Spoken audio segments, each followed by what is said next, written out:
si es un rock and roll y yo no sé si a tu perro le gusta ladrar a lo bobo.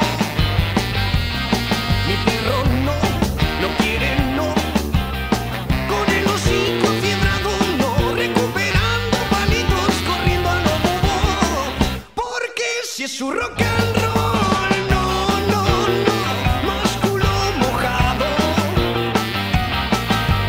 No, no, no, o quizá algún fueguito. Aquí hay algún fueguito, ensaya mi perro, porque este es su rock and roll.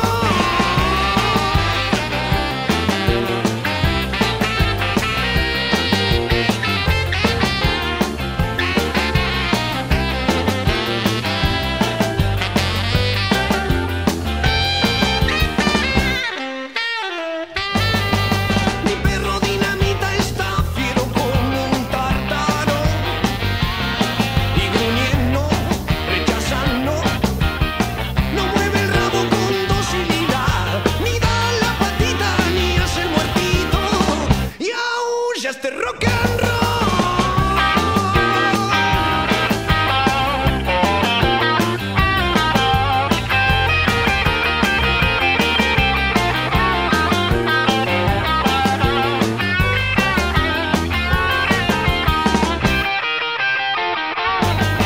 Yo no sé si a tu perro le gusta ladrar a lo bobo.